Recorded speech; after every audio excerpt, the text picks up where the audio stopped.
근데 이게 그냥 코끼리가 아니고 코끼리는 코끼리인데 흰 코끼리가 없어요. 없으니까 귀하지. 어떻게 구하겠어? 그래서 가짜로 흰 코끼리를 만들었어요.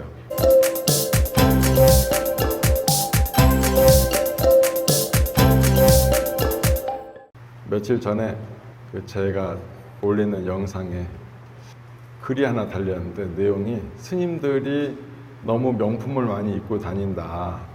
그래갖고 되겠냐. 뭐 이런 요지의 글이에요. 악플인가 좀 고민도 되기도 하고. 보니까 스님들이 명품 옷을 입을 때가 별로 없는데 아마 입게 되면 속옷이나 입나? 아니 그렇지 않아? 보여지는 옷은 다 어떻게 명품을 안 만들잖아. 명품 가게에서 루이비통에서 우리 승복을 만들어 주나? 안 만들어 주는데 잘 모르겠어. 그래가지고 제가 이제 불교신문 사설 쓴 데다가 이제 쓰긴 썼는데 그냥 짧게만 한 가지만 얘기하자면 그게 있어. 오늘 얘기하는 대목이 이제 우데나 왕, 그 우전왕의 두 번째 사랑 이야기 편이잖아요. 이 왕이 아난존자한테 설명을 했던 적이 있어요. 뭐냐면 자기 부인이 아난존자와 여러 스님들께 500필의 굉장히 좋은 천으로 가살 공양을 올린다는 거예요. 그 얘기를 듣고 나니까 그 천이 되게 좋은 천이거든요. 그 우데나 왕이, 우전왕이 야, 스님들이 그렇게 좋은 옷감을 입어도 되나? 해가지고 아난 스님께 이렇게 물어봤어. 스님은 어째서 우리 제 부인이 스님들께 500필의 귀한 옷감을 보시한다는데 만일 그렇게 되면 기존에 입던 것은 남게 되는 거 아니냐. 그건 어떻게 하십니까? 그러니까 새 가사를 받게 되면 기존의 가사는 이불을 만들어 입거나 방석으로 씁니다. 그러면 그 방석이 다 해지면 어떻게 합니까? 그렇게 되면 가림막으로 쓰거나 걸레로 사용합니다. 그리고 걸레가 다 해지고 나면은 저기 집 지을 때 벽돌에 잘게 썰어서 벽돌 안에 넣어서 벽돌을 단단히 하는 데 씁니다. 이렇게 얘기한 거예요. 근데 그러고 나니까 의심이 풀리는 거지. 아, 스님들께는 아무리 귀한 것을 드려도 그것을 허투루 쓰거나 낭비하거나 하시지 않는구나 해가지고 기쁜 마음으로 그 부인이 올리는 공양에 자기도 일부 보시를 하고 그렇습니다. 그리고 스님들은 기본적으로 이렇게 본인들이 옷을 해 입는 게 아니에요. 불자들이 옷을 해주거든요. 그런 의미에서 본다면 귀하지 않은 옷이 없고 명품 아닌 옷이 없다라는 게 제 입장입니다. 그렇지 않겠어요?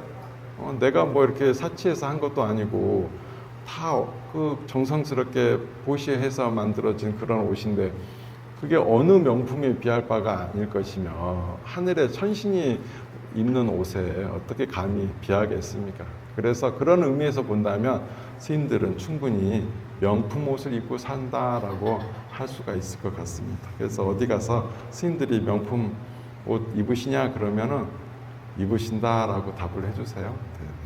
자, 우데나 왕, 우전왕의 이제 두 번째 사랑 이야기예요. 이 얘기를 사실은 부처님 경전에 이 얘기는 나와 있지만 여기에 부처님 본문이 들어가 있지는 않은데 저번에도 얘기했지만 그 시대 사람들은 도대체 어떻게 살았을까? 그 시대 사람들의 생각, 문명, 부처님과 함께 호흡했던 시대의 사람들이거든요. 그 이야기를 좀 해보겠습니다.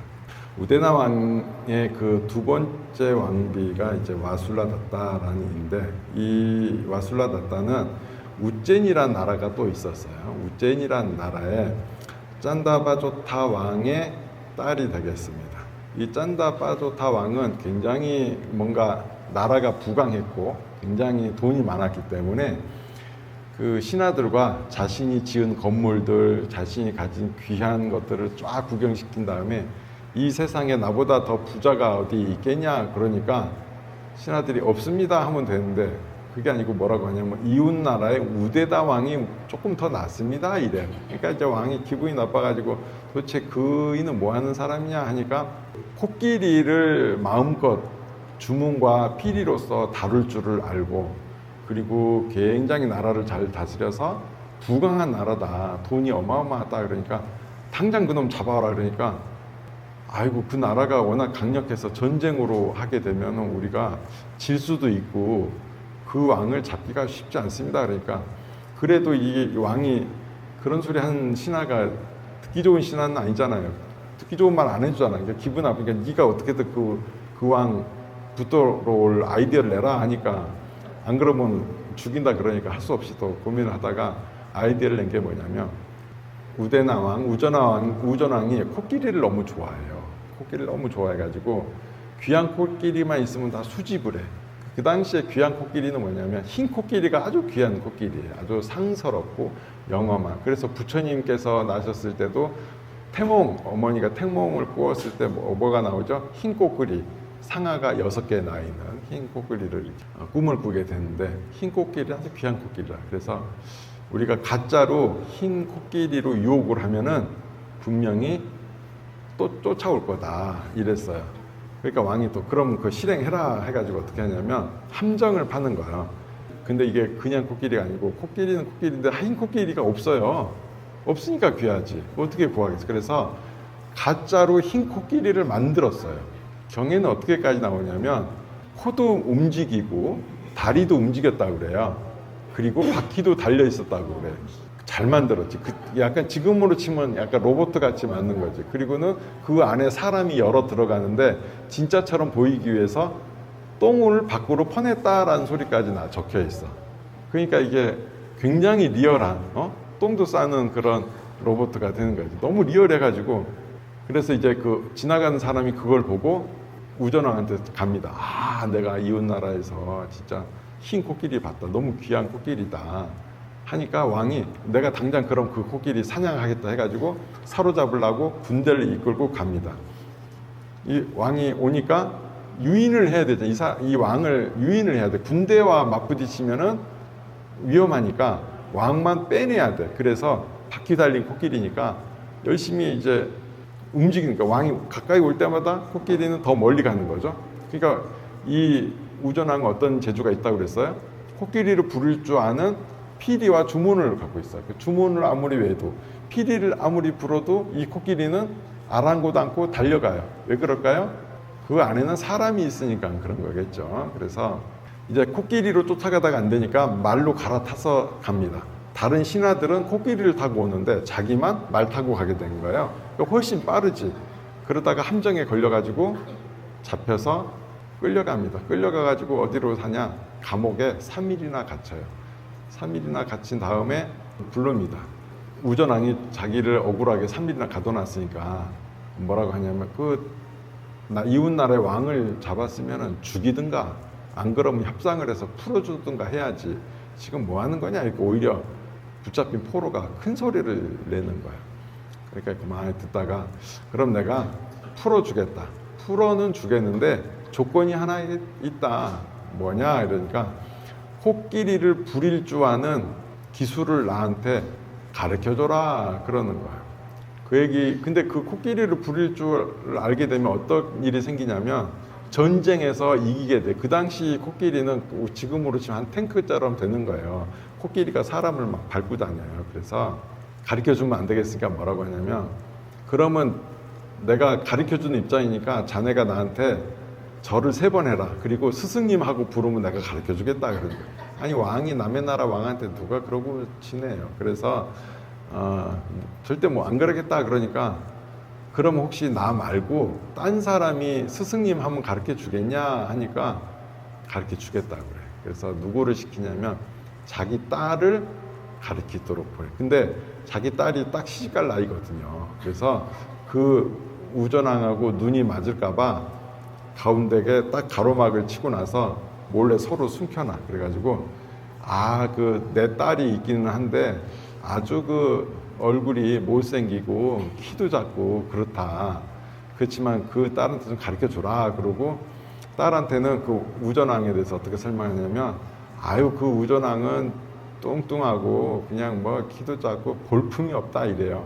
그래서 서로 이제 그렇게 생긴 줄 알았어. 그리고 이제 가르쳐 주려고 하는데 가르쳐 주겠어요? 안 가르쳐 주죠. 안 가르쳐 줘. 근데 이제 주문 같은 거 좀 가르쳐 주려고 그랬는데 잘 못 따라해. 못 따라하니까 너무 답답해서 이거 못생기고 키 작은 게 말귀도 못 알아듣네 하니까 아니 무슨 소리 하냐 이 뚱뚱하고 못생긴 게 뭐 하면서 둘이 설전이 났어. 화가 나가지고 가로막을 탁 치고 보니까 왕은 멋지게 생겼고 공주는 아주 예쁘게 생긴 거예요. 그래서 두 사람이 한눈에 반하게 됩니다. 그래서 가르쳐 주라는 코끼리 다스리는 법만 안 가르치고 둘이 맨날 만나서 사랑을 나눠요. 이제 왕은 그래도 탈출을 해야 될 거 아니에요. 남의 나라에 포로로 잡혀 있는데. 그래서 나를 탈출하게 해줘라. 그래가지고 이제 어떻게든 탈출시키겠다 해놓고 자기 아버지한테 그래. 우리 기술을 이제 습득의 단계, 높은 단계 올라가는데 마지막 단계만 남았다. 그러려면은 달빛 아래서 배워야 될 게 있는데 달빛 아래서 배우려면 이제 왔다 갔다 하는 우리가 자유롭게 드나들 수 있는 문을 하나 해달라. 그 문을 하나 얻어내요. 그래가지고 밤에 그 우전왕이 와술라 다따를 코끼리에 태우고 그 열린 문으로 도망을 가게 됩니다. 그러면서 뭘 했냐면 그 공주한테 금화와 은화를 좀 챙겨오라 해요. 그래서 쭉 가다 보니까 이제 나중에 걸리잖아요. 그래서 왕의 부하들이 쫓아오니까 금화 뿌리고 은화 뿌리고 그러니까 신하들이 오다가 그거 죽기 바빠. 그래갖고 무사히 탈출을 하게 됩니다. 이렇게 탈출을 해가지고 두 번째 왕이 돼요. 자, 이제 보면은 참 신기하잖아요. 그때도 로봇 같은 기술이 나름 있었다. 우리 예전에 보면은 과학기술이 지금이 최고인 것 같지만 예전에도 나름 노력을 많이 했었고 지금 보면 달력 있잖아요. 달력. 이것도 얼마나 오래전에 만들어졌겠습니까? 부처님 당시 때도 이렇게 이웃 나라 간에 왕끼리는 서로 함부로 죽이지 않았다라는 것도 알 수 있고 생각보다 왕실 간의 결혼 같은 교류도 많았고 둘이 시집을 이렇게 공주를 보냄으로 통해서 두 나라는 전쟁을 하지 않고 무사히 또 평화롭게 잘 살았습니다. 다음 본문 때는 이 우전왕의 세 번째 사랑 이야기에 대해서 해드리도록 하겠습니다. 이 왕이 부인이 너무 많아요. 그래서 세 번째 부인 정도까지만. 근데 이 세 번째 사랑은 굉장히 가슴 아프고 슬픈 사랑이 이야기가 악녀가 나와 악녀가 나오기 때문에 그런 이야기가 있습니다.